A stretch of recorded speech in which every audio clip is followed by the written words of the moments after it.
లై తర్వాత లైలో వచ్చిన పాట కూడా దాంతో మీకు అసలు అంటే కాసర్ల శ్యామ్ అనే పేరు మారుమోగిపోయింది. అంటే సినిమా ఆడింది లేదు.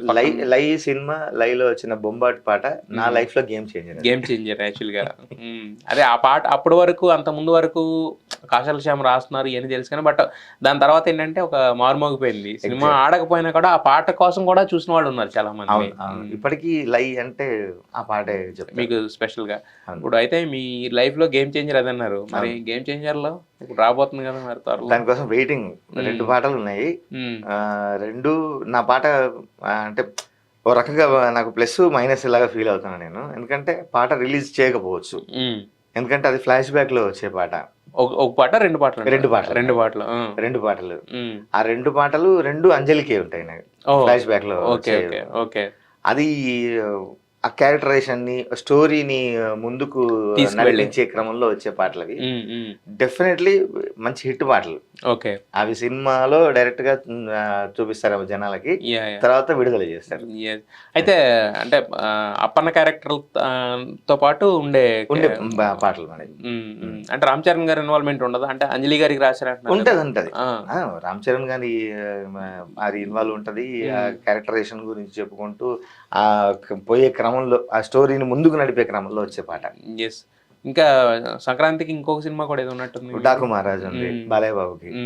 బాలయ్య బాబుకి ఆల్రెడీ నేను భగవంత్ కేసరి రాశారు. అది ఆల్రెడీ దాంట్లో మంచి మన పాట టైటిల్ సాంగ్ బాగా పేరు తెచ్చి. అవునవును. ఇందులో డాకు మహారాజ్ లో బాలయ్య బాబు గారి అన్ని పంచ్ డైలాగ్స్ ఉంటాయి కదా, ఆ డైలాగ్స్ తో పాట రాశాను. సూపర్.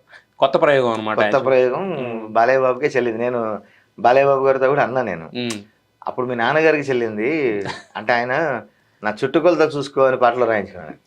ఆయన పాటలో ఎన్టీఆర్ గారికి ఉన్నా కూడా నా చుట్టుకొలత అని రాసుకుంటే మీరు మీ పంచ డైలాగ్స్ తో మీకు పాట అంటే మీకే సూట్ అవుతుంది, మీకు బాగా సెట్ అయింది పాట ఏమన్నారు ఆయన. ఫుల్ అసలు అంటే చిన్నపిల్లలాగా రియాక్ట్ అవుతారు కదా, అంటే చాలా చాలా ఫ్రమ్ హార్ట్.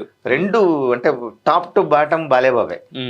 అంటే చిన్న పిల్లల దగ్గర నుంచి ఒక మేధావి, తల పండిన మేధావి ఉంటారు కదా, అదే ఆ 2 క్యారెక్టర్లు ఆయన లోపల ఉంటాయి. ఆయన రచయితలకి టెక్నీషియన్స్ కి ఎంత అద్భుతమైన గౌరవం ఇస్తారు. కవి గారు అంటారు. ఇంకా మంచి మూడ్ లో ఉన్నప్పుడు కాసర్లు అన్న అంటాడు. చాలా అసలు ఇంటికి వెళ్ళాము తమన్ గారు నేను, మన భగవంత్ కేసరి సాంగ్ లో వచ్చిన డైలాగ్ గణేష్ పాటలో చెప్పడానికి ఒక డైలాగ్ చెప్పించడానికి వెళ్ళాము.